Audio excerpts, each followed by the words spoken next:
Enary aliny alakamisy fa 7 ny volana avrily taona 2024 manolotra ny araba tompoko lasy tompoko vavy tonga soindray atao anatin'ny fotoanany fandaharana zoiteny izay fanarakintsika moa rehefa aliny alakamisy tahaka izao amin'ny ty herinandro ity isika dia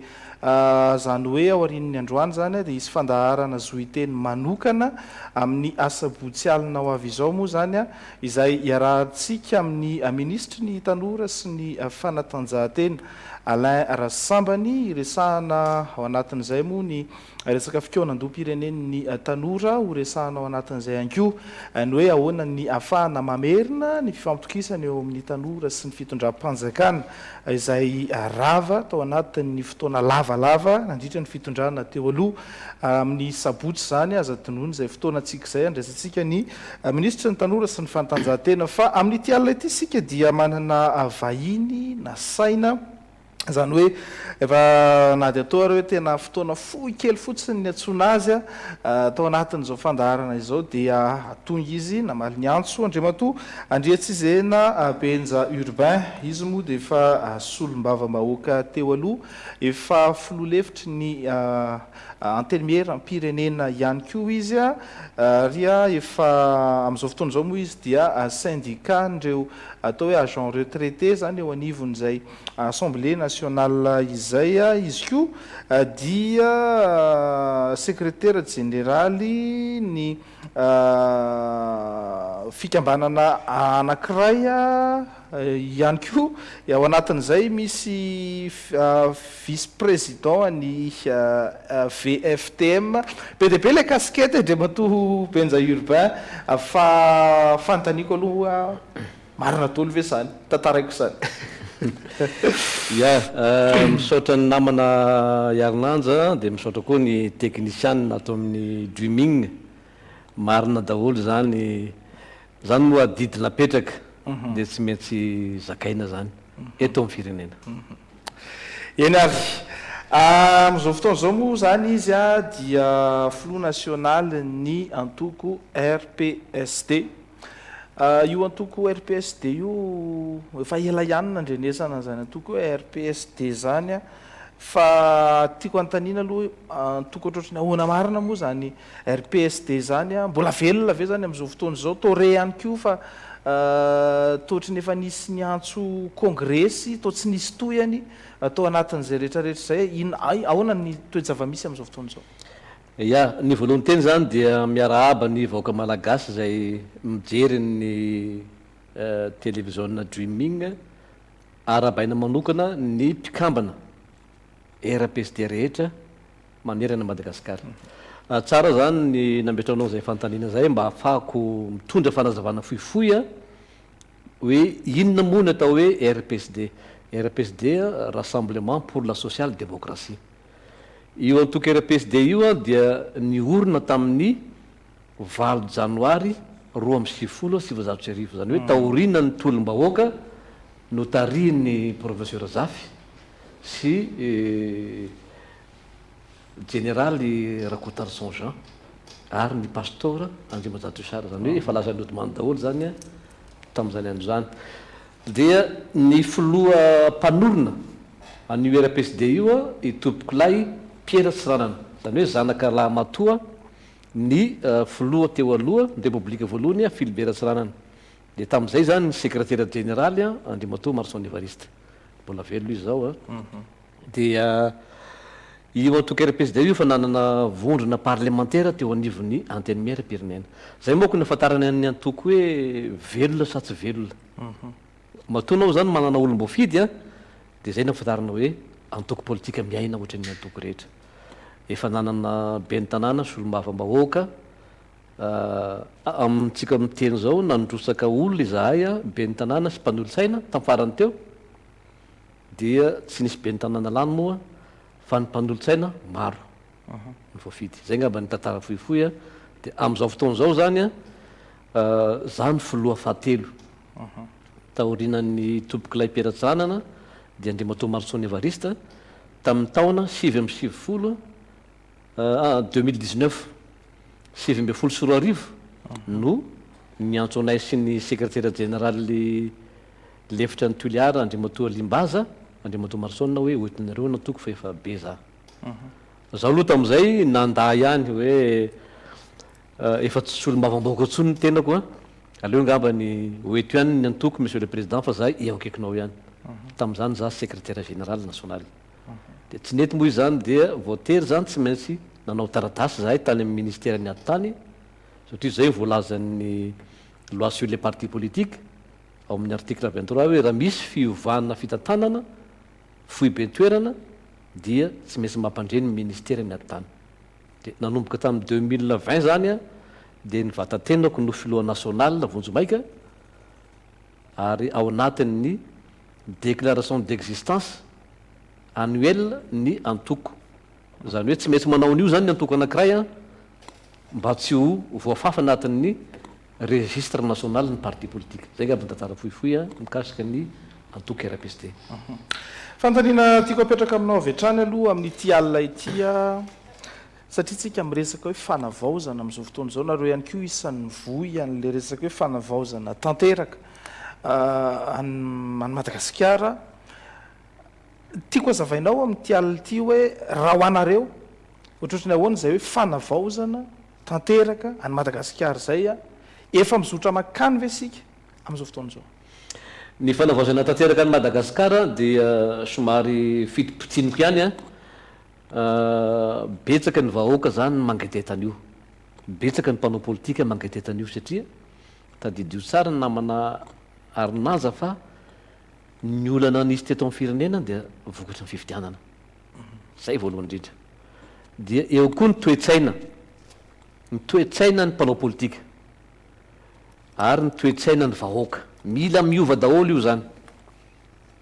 voalohany ataoko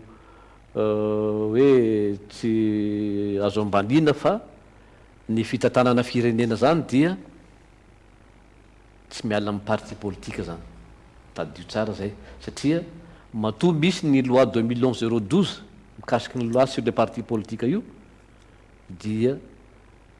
tsy maintsy miainga amin'ny antoko politika ny fitantanana firenena resaka fifidianana raha ny tokony ho izy a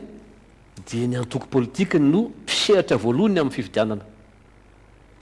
zay moa zany rehefa tonga ny fiaonam-be-pirenena dia tsy maintsy hikitika an'io andefa sosikevitra ny RPSD hoe kitio io code électoral io ny fampiasana vola be ny firotsahany tsy miankina zany manimba firenena zany mila miova daholo zany satria any amin'ny fifidianana zany no fosotra voalohany toe-tsaina resiko fotsiny mikasika ny mpiasa-panjakana ambony eo anivon'ny ministère ny atany zao tsy teny hoe izy rehetra fa misy na préfet na chef district tena manimba amin'ny fifidianana mangalabato maneritery efa tsy mety zany ohatra zany koa ny mpitsara sasasasany manova voka-pifidianana zao de resiko eto tsy afaka ato anatin'ny saiko ty mandraky tia ny androany tamin'ny taona 1993 ela zany no nrotsoko fidiana ny président national nay tam'izany Andriamatoa Marson Evariste sy itombok'ilay Francis Karavony tao voipeny dia resiny n'Andriamatoa Marson Evariste itombok'ilay Francis Karavony tao voipeny resy dia nandehabe ny resaka satria tam'izany no nisy ny régime parlementaire ny équipe-ny professeur Zafy tam'izany no namolavola hoe ho atao premier ministre ny république fahatelo i Francis Karavony maître zany de novainy ny ACC fitsarana avy momba lalam-paharenona tam'izany ny voka-pifidianana vohipeno zay nandresen'ny Marson Evariste tonga taty amin'ny ACC de niova resy Marson Evariste dia lasa Ravony no député ny vohipeny ny zavatra ohatran'izay zany de mbola mitohy mandraky ty androany za de miteny fa misy mpikambany amin'ny ACC tsy tononoko ny anarany mahafantatra zany tantara zany ary za zany raha zao fanovana tarin'ny colonel Mikael Randrinerina zao tokony mametry am-pialana daholo membre-ny ACC io mametry am-pialana mandrapa ahitantsika ny manaraka moa dia aorinany conférence nationale satria ny antony ireo no tena namotika ny firenena tamin'ny lafiny fifidianana isany satria tsy mihafahafa miteny zany misy olona tsy lany atao lany zany ny zavatra iainy etoteto amin'ny firenena zany ary isany nanapotika ny Madagasikara amin'ny lafiny fifidianana ka santuneniany zay etsy andaniny koa ny fanovana voamalinimaly ny cour des comptes nanao tatitra hoe an'zao zavatra misy vola very misy vola voahodikodina zany tsy mety tsy azo ekena zany hoe mpitantana firenena manodikodim-bola satria ny antony anao tokony modely zao dia mideran'ny président ny fanavaozana i Michael Randrianarina zao tsy midoka hoe mety ny ataony fa isany azo ambara fa tsy misy fitiavatena izy amin'ny tantana firenena matoa izy manao an'ireo fampanantenana be deaibe ao anatin'izay ny fanomezana tombon-dany ny mpiasa-panjakana tsy tanosaiko eto fa ho anampanao politika za koa mpiasa-panjakana taloha dia matsapa fa azo atao ihany zany ny mampiakatra ny karamany mpiasa-panjakana azo atao zany mampiakatra ny indemnité de logement indemnité de cré sy ny sisa zany zany zavatra azo everina hoe minime hoy sasany tsy minime zany satria miantraika anaty vilanin'ny vahoaka malagasy mpampianatra mpiasa-panjakana zao ny zavatra zany ka amiko zany misy fomba fitenenana zay hoe le bonheur c'est partage misy dikan'izay ny olona tsy mieritreritra ny zavatra miditra posinao fa ny zavatra miditra posiny mieritreretiny ka rehefa ny mpitondra zany mahafantatra anazy dia fa zava-dehibe am'zareo zay zany mahatonga anay miteny tao anatin'ny araky voalazo teo misy ny fikambanana onindra Madagasikara zay zany secrétaire général dia misy koa ny VFTM zay manona tanteraka ny politika ny colonel Michael Randrianarina amin'ny fanavaozana ny firenena dia ity zany mila jerevana tsara hoe zay mpanao politika na mpitondra firenena tokony mila mahay makalesona hoe inona ny zavatra tsy mety nataony teo aloha dia mba tsy atao tsony tsy averina raha ohatra tasika hoe nanao didijadona ny préfet tany aloha dia zay préfet vaovao zany tsy tokony nanao an'izay zay ngamba ny fomba fijeriko mikasiky ny fanovana betsaka ny tokony atao mila miova ny code électoral satria mampalahelo zao tamin'ny faraparany tsy nirotsaka député tsony zany satria inona ny antony tsy resaka fifidianana tsony zany nisy tao manakara fa fividianana zany hoe ividiana amin'ny vola ny olona dia mijery fosiny zany ny tompony ndraiky tamin'izany tsy mety zany aleo andeha mahitsy zay tena hoe lanim-bahoaka zany anatin'ny fanovana daholo zany zay ngamba ny amin'izao fotoana zao koa azakazahana be ny resaka hoe fanoloana olona mitantana ny anivony ataontsika hoe sampana raha-mpanjakana maro samihafa any tato anatin'ity fitondrany ity moa nyvoaka mihitsy ilay hoe firongony ary io le takininy atao hoe misy feo marobe zany miteny hoe asoro ny firongony fa soloy olom-baovao fa nga dia tsy misy afa-tsireo sy sisa ho any andriamatoa andretsy izay napenja européen manokana ahoana ny amaritanao an'le hoe firongony satria zao raha mijery ny fotoana na vice président anao tao amin'ny assemblée nationale dia tamin'ny taona 14 zany hoe tao anatin'ny fitondrana tetezamita ny tariany any Rajoelina mihitsy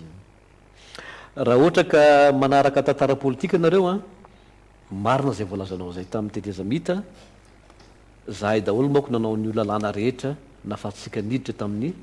république faefatra io tamin'izany ny tenako filoha lefitry ny congrès tetezamita faritany fianaratsoa dia napetraka ny président Rajoelina dia tamin'izany fotoana zany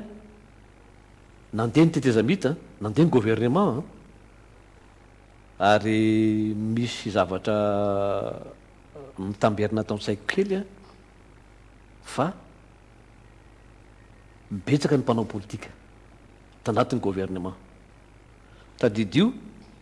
fa ny antoko politika dia manana teknisianina nareo zay moako ny madiso n'le fomba fijery zay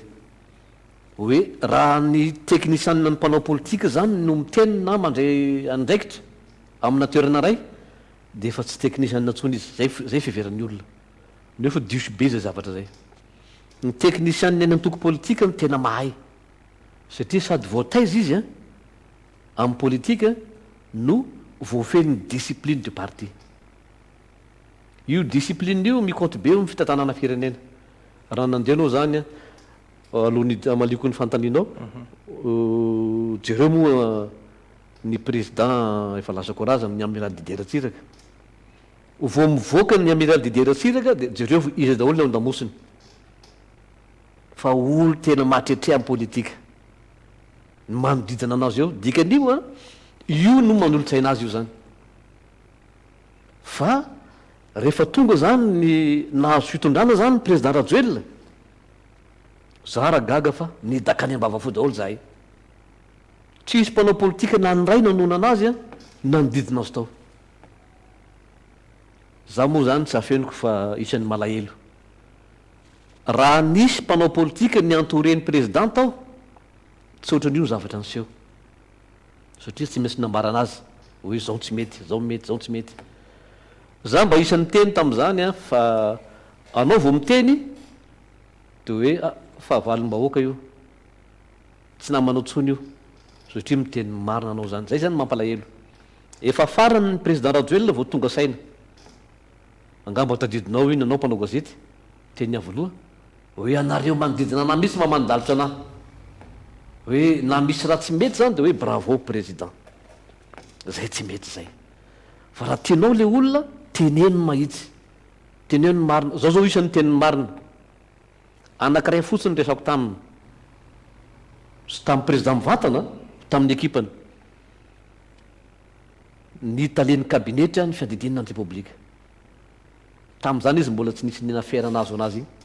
Remy Voice teneniko io ve ny talen'ny kabinetra amin'ny président zany talen'ny kabinetra zany olo mahatretre amin'ny politika zany vo miteny fotsiny hoe iza ny député rany tonga de fantana zay le taleny mifandray amin'ny be sy ny maro na zaza tsy fantana zareo teo kosa fantatra azy nefa za lehibe nantoko lehibe nantoko manoa anazy a fa nidakana ambavafo na ilika za moako zany a nandritra ny faraparan'ny président Rajoelina za zany na de président ny RPSD za mbola tsy nivory tao amin'ny arena zany na indray mandeha anio fa ny RPSD nanoa anazy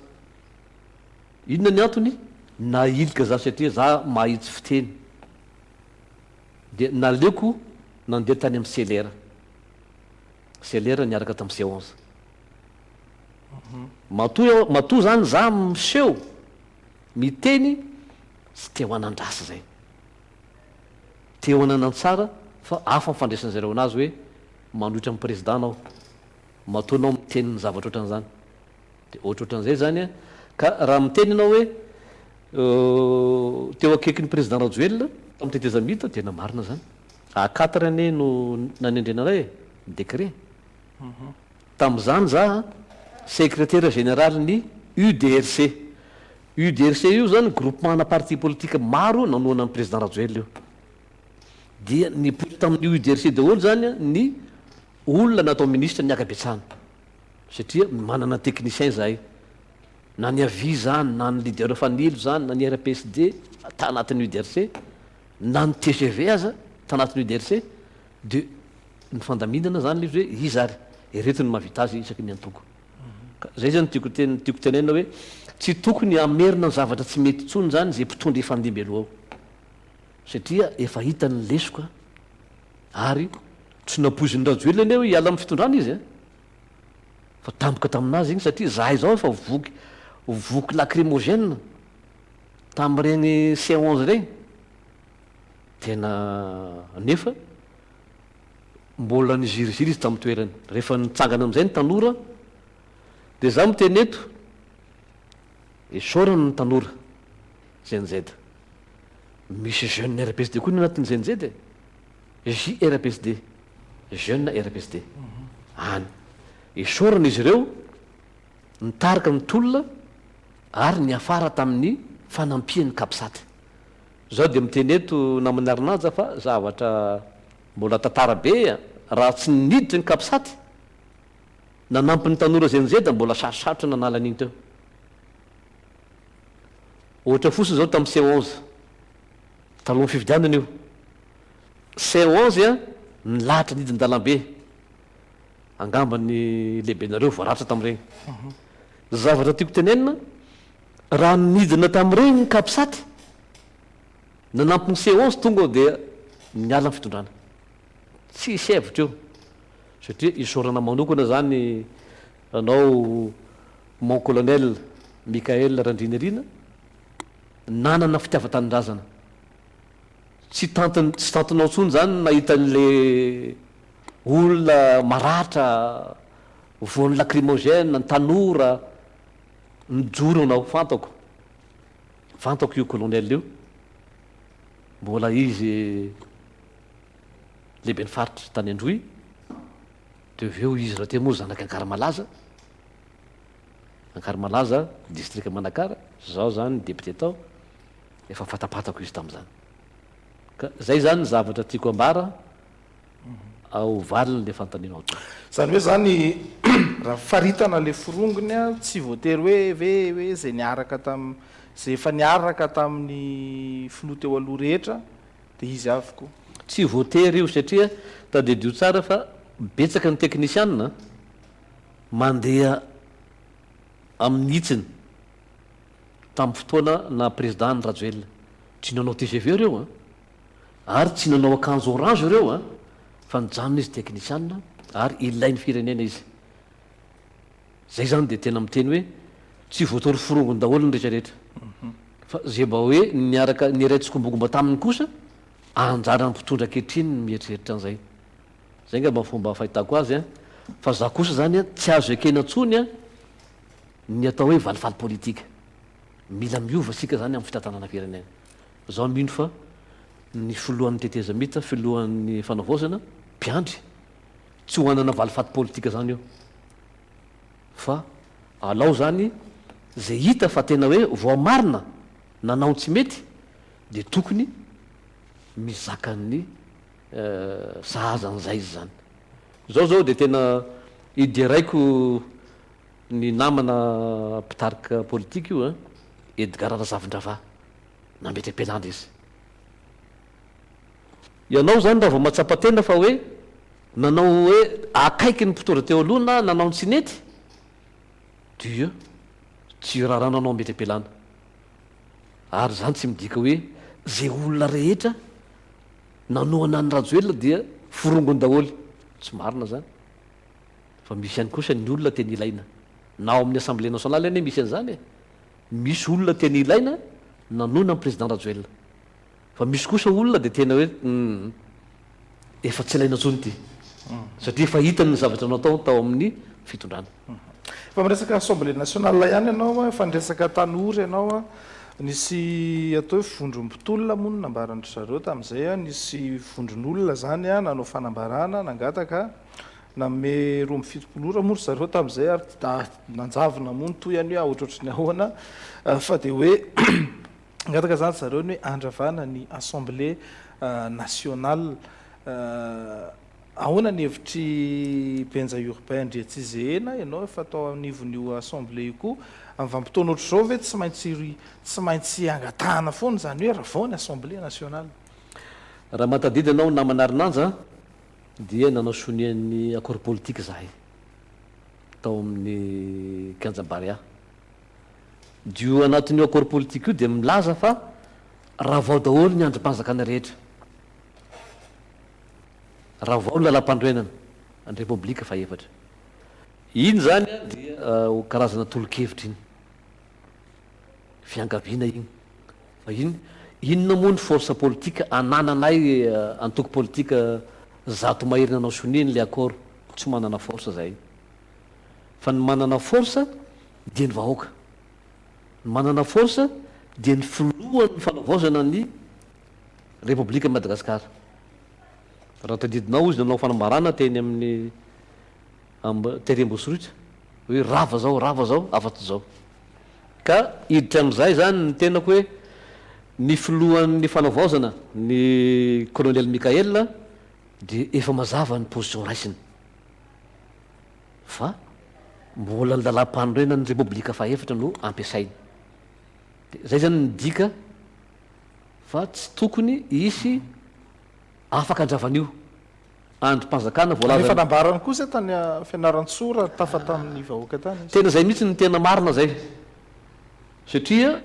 na président azy eo dia ny lalampanorenana ny repoblika fahaefatra. Dikan'izay raha tsy izy ny manao fanambarana tsisy zavatra rava eto. Nefa izy tsy hanao fanambarana satria mbola io zany no ampiariny amintsika amin'ny teny zao, dia tsy tokony nanao an'iny zany nzainzay. Io ne ny olana zay ny olana amin'ny tanora zay tsy manana maturité politique. Alohany anao an'iny zany nzainzay tokony nandinika lalina hoe raha nao an'ity tsika inona ny impact politique tsy dia tena chainzay loatra le izy fa hoe vondrona politika ohatrohatr'izay nitondrany zareo zay vondrona politika tsy vondrona politika fa hoe vondrom-pitolona no anarana ny entiny tamin'izay vondrom-pitolona dia mialatsiny amin'izay zany fa ho anareo vondrom-pitolona mba maka hevitra amin'ny ray aman-dreny ohatrany hoe to zao tsy dinosaure fa ray aman-dreny ara-politika efatra amin'ny 30 taona nanaovako politika ary tao amin'ny assemblée nationale foana zany. Alohany anao an'ireny mila maka hevitra amin'ny zoky. Zay koa ny mpitolona zay fitondrana fandimby teo dia nahitana an'ilay foana zany, nanomboka tany amin'ny 1991 mandriky tiany androany. Ka tiako tenenina tsy manana fahefana anery famerena mako zany hoe manome 72 heures any mpitondra ankehitriny andravany assemblée nationale. Tsy azo ravana io raha tsy ny filohan'ny fanavaozana ny teny zay voalohany. Tsy azo ravana io raha tsy any amin'ny conférence nationale. Raha miteny kosa ny feonam-be-pirenena hoe rava daholo ny androm-panjakana rehetra, rava io satria rehefa vita zany ny résolution zay moako io conférence nationale io tsy maintsy misy résolution mivoaka ao hoe zao daholo ny résolution avoaka ny conférence nationale. Io résolution io amizay manao soni daholo zay nandray anjara tanatin'ny conférence nationale dia ny andaniny ny filohan'ny fanavaozana. Zay izy vao manana force exécutoire. Ny filohan'ny fanavaozana manao sonia ankirany dia andaniny le mpisaika rehetrarehetra. Dia zay tapaka ao zany dia zay nanaovana feuille de route zay tapaka anatin'io. Misy mpanao politika mantsy na hoanamono nambarany président Mikael Randrenirina hoe zay mampikorotana be ny ao sisy nisy nieritreritra hoe voarava fitondrana dia inona le feuille de route dia hoe zara-gateau zay le resaka atao anatin'le izy ohatrany hoe tamin'ny andro CT sy ny CST ohatra hoe raharaha ny ala ny filoha teo aloha Marc Ravalomanana niditra Andriamatoa Andrajoelina raikitra ny fizarana gateau amin'ny antoko politika maro samihafa mbola betsaka ny nanantena zay tamin'ity nefa ny tsy izay le fomba nitondran'ny président azy ankehitriny zany fa hafa mihitsiny. Io le manahirana be anareo le mpanao politika mihitsy tiako tena tenenina satria be loatra le kajy le kajy mandeha ahoana no mba hiovana ao anatin'izay. Tena mila fiovana ho anay mpanao politika resako zay aloha zany mitodika amin'ny président colonel Mikael ny tenako azo atao safy be masina ny mpanao politika satria misy mpanao politika efa zatra miatrika fividianana, misy mpanao politika efa nanana vondrona parlementaire. Ny RPSD zao tamin'ny 92 no niforona 92 jusqu'à 2000 tamin'ny fitondran'ny président Era Mampianina nanana ministre foana zahay firy ny totaly ministre anay 420 tanatin'ny 430 taona ny Chine antoky RPSD. Efa nanana vondrona parlementaire zahay tamin'izany, ary ampatsivo kely fotsiny ty hoe maninona moa zany ny président Ravalomanana, raisiko ray aman-dreny be izy tamin'ny 2001 2002 2003 2003 fifidianana sy olo mavambahoaka nanangana firaisakiny am-pirenena président Ravalomanana tanatin'ny antoko politika be dia be. Antoko politika 3 no nalainy: TIM, AVI ary RPSD. Misy dikan'izay. Ny tiako ambara zany dia sotra fotsiny. Misy ny antoko politika dia izy mianakaviny ao. Misy ny antoko politika manana base, manerana ny nosy ary vonona hiatrika fifidianana. Zao zao tamin'ny fifidianana sy olo mavambaoka farany teo, efa vonona irotsaka fidiana ho sy olo mavambahoaka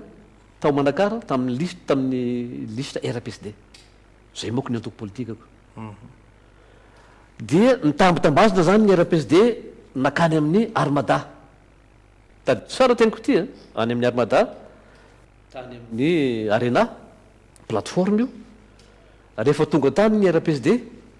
dia tsy azoko hoentina antsony satria efa misy lalàna mifehy azy any,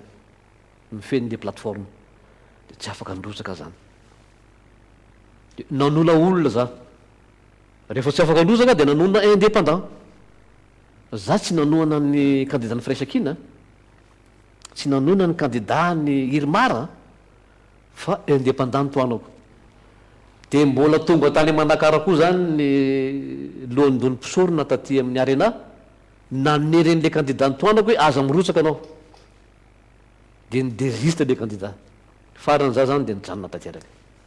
tsy nanona an'izan'izy za tamin'ny fifidianana sy olo mavambahoaka. Ka ny tiako ambara zava-dehibe ny fiovan'ny toe-tsaina ny mpanao politika, aza mitavandra zany seza zany. Misy moako sasany mahazo toerana le antoko zay vao matanjaka le parti, mahazo toerana, mahazo seza ny ministre, matanjaka ny parti. Misy koa sasany ministre le olona manangana antoko, miala ministre izy dia maty le antoko. Zay no dika fa mangalatra le olona. Ny RPSD efa 4 taona tsy nahazo toerana, mbola eto zahay, mbola miexiste, mbola misy base manerana Madagasikara. Enary, alors resantsika amin'izay aloha ngamba ny teboka maromaro kely zay tena hoe amin'izao fotoana izao moa zany isan'ny actualité ny resaka CENI. Famikonokonona daholo moa ny HCC moa zany ny efa voté, efa voafidy ny hosolotena n'olo an'le nametra-pialana teo anivon'ny CENI, ny mpanao gazety mbola mikonkonony azy ao, ny firaisamonim-pirenena efa lany ihany koa ny solotenany, sy ny sisa ao anatin'izay. Mipetraka ny fanontaniana hoe inona ny mahamaika, tena ilaina ve zay hoe mametraka ndreo lay ina moa izy teo solotena voafidy moa zany ao anatiny mba hiditra amin'le boromaharitra ny CENI. Ahoana ny hevitra ao Andriamatoa Andretsizehena Benjair Urbain, satria maro no milaza hoe inona moa fifidianana ao ataon'le CENI, sa ve anao refonte électorale ve sa anao inona, satria raha tokony ho izy amin'ny volana décembre amin'ity taona ity zany no lany zany ny mandat le teo aloha zany. Ahoana marina zany fijerinao an'ity resaka hoe CENI ity amin'izao fotoana izao? Raha ny hevitriko manokana sy ny hevitry ny antoko RPSD no anontanianareo, satria zay moa zany mifampiresaka foana amin'ny membre bureau politika, dia nidera zany izy ireo ny fametra-pialana n'ireo mpikambana amin'ny CENI teo aloha. Dia ny tokony ho izy tsy tokony ho isy mpikambana amin'ny CENI intsony ny mipetraka eo mandra-pahatonga ny fionam-be-pirenena. Za zany ny teny tokony atao malaky io fionam-be-pirenena io, mba ahafana mandinika hoe inona ny lalaka izorany ny firenena, hoe io ny feuille de route, io ny charte. Dia zay zany ny tena mahamaika atsika zany io, satria tadidio averiko matetetika ty zay zavatra teneniny ny fiaonam-be-pirenena dia tsy maintsy tateraina raha mahazo ny fankatoavany ny président ny fanavaozana ny colonel Mikael zany hoe manao soni daholo zany ny mpandraynjara ny fiaonam-be-pirenena zao mino fa anatin'io rava io CNI io rava ny ACC za rah dia mitodika membre ny ACC hoe alohan'ny fiaonam-be-pirenena mametram-pialana anareo satria tsy maintsy horavahan'ny fiaonam-be-pirenena zany ny ACC mba tena fanaovazana marina misy eto hoe mba inona tokony asolon'io mandra-pahatonga ny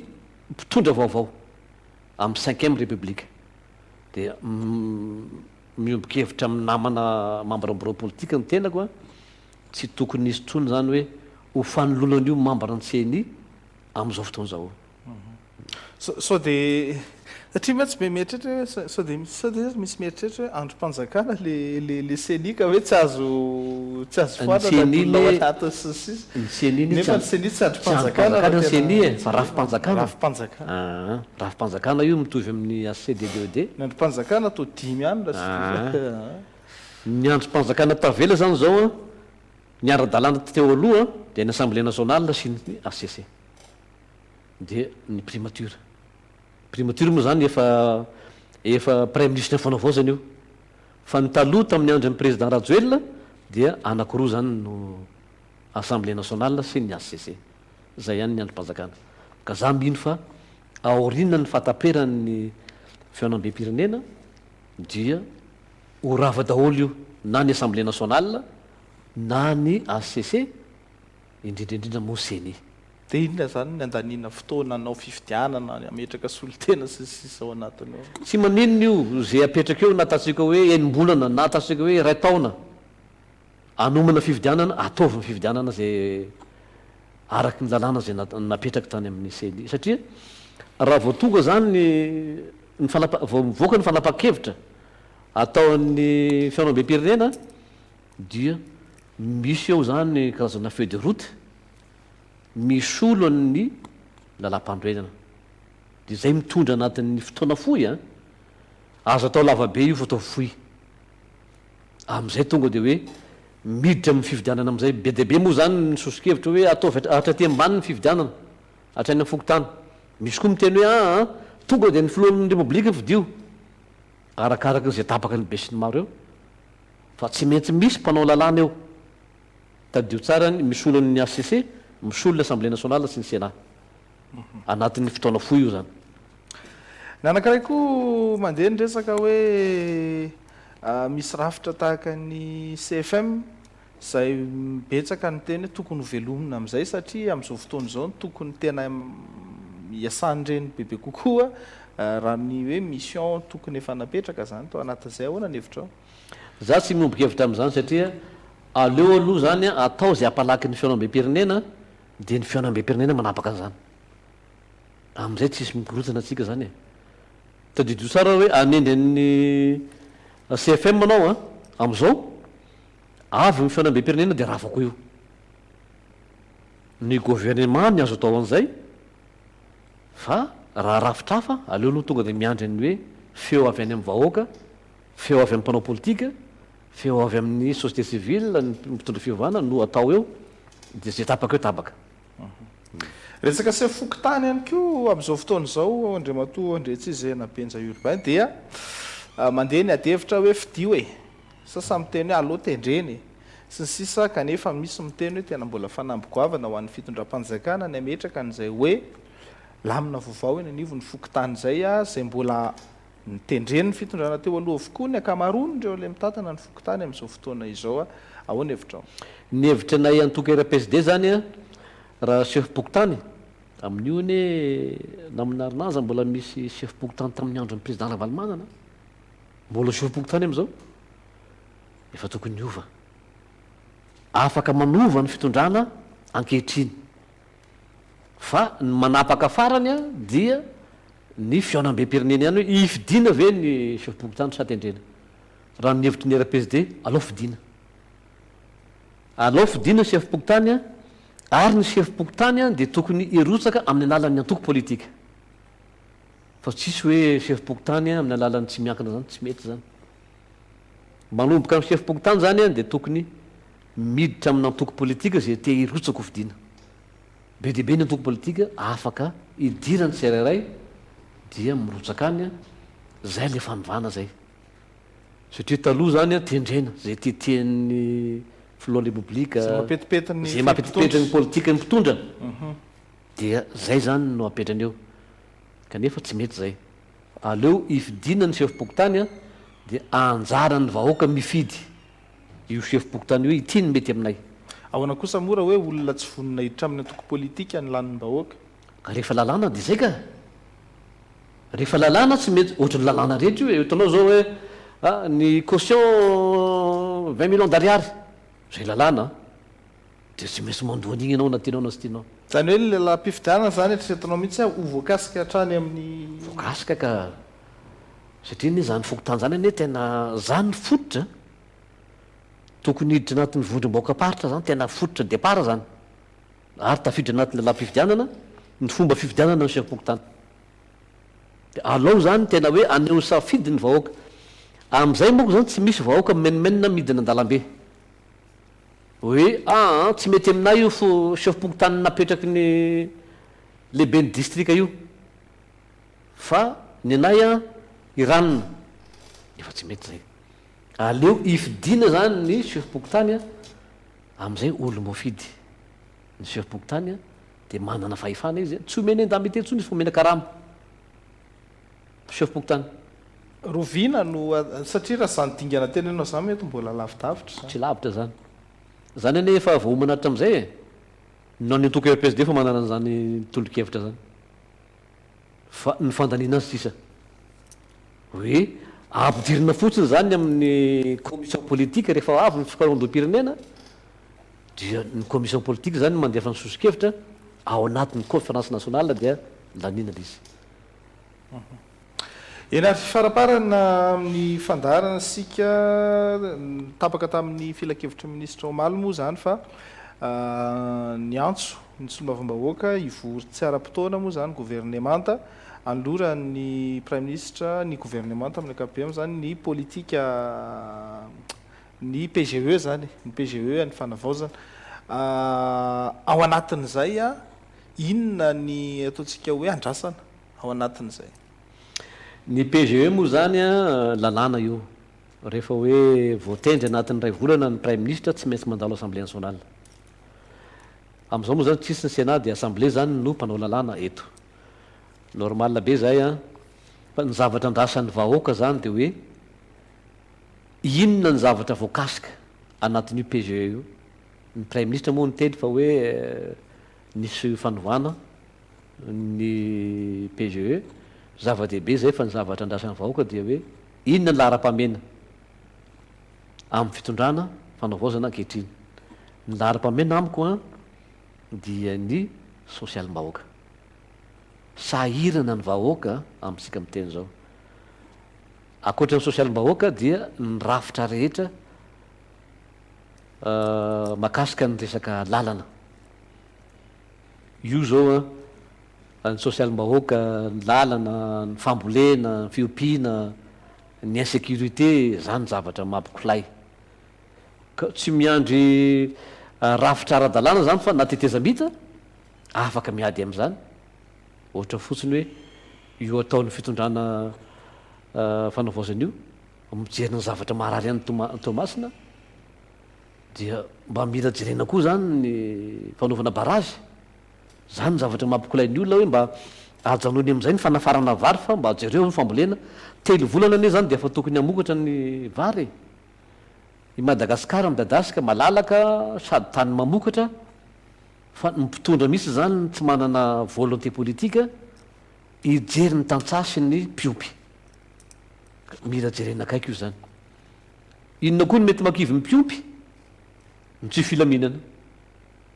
inona makivy ny tantsaha ny faratsiny lalana ambanivohitra famoana vokatra zany zao zavatra mampalahelo satria ohatra fotsiny zao any aminay ihany any Manakara ahatra ny namoanana ny porny Manakara dia mampalahelo ny mpamboly le tsy mpanondrana vokatra tsisy tsony dia ividina varoboba raraka am'letsy io mila jerevana io mba ahafahany tansa zany atoky ny mpitondra mandray pisiny ny filohan'ny repoblika vaovao zay ngamba ny fomba hoe fahitako hoe vita zany io PGE io a dia mba hoe anaraka antsakany sy andavan'izay zavatra misy eo ny membre ny gouvernement zao koa moako mahita fa miteny ny filohan'ny tetezamita filohan'ny fanaovaozana hoe nitodiko tamin'ny mpanao politika izy a fa ohatra ny betsaka ihany ny mpanao politika tsy tafiditra tao ary tadidio fa ny mpanao politika dia manana technicien io ary tapaezana misy ohatra ny ana RPSD zao misy professeur amin'ny université mbola tanora ny ana RPSD misy médecin misy ingénieur mbola tanora fa tsy antitra ohatra ny sasan'ireo ka io moa miankina mpitondra io anjarany mahita hoe reto aloha zany a no ho apetraka membre ny gouvernement dia ambarako ampahibe maso fa manoana ny politika ny président ny fanaovaozana Michael Andrinirina nantoka RPSD mandrapavita ny fitantanana an'io firenena io